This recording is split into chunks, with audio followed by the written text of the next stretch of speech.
ఆ ఏం జరుగుతుందో ఈ ఫ్రీ ఫైర్ కమ్యూనిటీ నాకైతే అస్సలు అర్థం కావట్లేదు. ఒరే సెన్సిటివిటీలు ఏంట్రా, అమ్ముకోవడం ఏంట్రా, దాంతో పాటు సెన్సిటివిటీ కోసం మీరు కమెంట్ చేయడం ఏంటి, దానికి హెడ్ షాట్లు పడతాయని ఒక అపోహలో ఉండడం ఏంటి, నాకు అసలు అర్థం కావట్లేదు.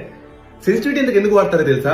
మంచి మూమెంట్ కోసం, ఆ మూమెంట్ సెట్ చేసుకోవడానికి సెన్సిటివిటీ పెడతారు. డ్రాగ్ అనేది మీ యొక్క మజిల్ మెమరీ బట్టి ఉంటుంది అనమాట. ఆ డ్రాగ్ ఒక ట్రిక్ ఉంటుంది, ఒక పద్ధతి ఉంటుంది, ఒక విధానం ఉంటుంది. దాన్ని బట్టి జీరో సెన్సిటివిటీలో కూడా డ్రాగ్ కొట్టచ్చు, ఓకేనా?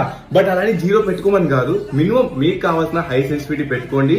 మీ మూమెంట్ కి తగ్గట్టు మంచి మూమెంట్ వస్తుందంటే దానికి తగ్గట్టుగా మీరు డ్రాగ్ టెక్నిక్ నేర్చుకోండి. ఆ టెక్నిక్ రాక మీరు ఇలా అవుతున్నారు. సరే మీకు ప్రూఫ్ చూపిస్తా. ఇప్పుడు చూడండి, 25 సెన్సిటివిటీ పెట్టి 1 ట్యాప్ కొట్టా, చూడండి ఇదిగో. సో నెక్స్ట్ సెన్సిటివిటీలో చిన్న మార్పు, 46 అయితే పెట్టాను ర్యాండమ్ గా. ఇప్పుడు మళ్ళీ ప్యూర్ హెడ్.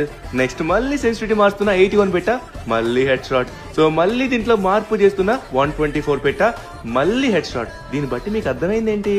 ఇక్కడ డ్రాగ్ అనేది మన యొక్క మజిల్ మెమరీ బట్టి, టెక్నిక్ బట్టి ఉంటుందని. చూసారు కదా, అర్థమైంది కదా? సో ఇప్పుడు మీరు గుర్తుపెట్టుకోవాల్సింది ఏంటంటే హెడ్ షాట్లకి సెన్సిటివిటీ సంబంధం లేదు. అలా అని జీరో పెట్టుకోమని చెప్పట్లేదు. మీకు కావాల్సిన హై సెన్సిటివిటీ పెట్టుకోండి, మూమెంట్ కి తగ్గట్టు. దానికి తగ్గట్టుగా మీ యొక్క టెక్నిక్ ని ఇంప్రూవ్ చేసుకోండి బాయ్, సరిపోతుంది, ఓకేనా? ఎవడెవడో ఏదేదో చెప్తున్నాడు, నాకేం అర్థం కావట్లేదు. నేను ఈ మధ్య ఫ్రీ ఫైర్ లో లేను కాబట్టి ఎన్నెన్నో జరిగిపోతున్నాయి. సరే నేను వచ్చాను కదా, ఇక్కడ నుంచి అన్ని క్లియర్ గా చెప్తాను, అన్ని క్లియర్ గా మీ ముందుకు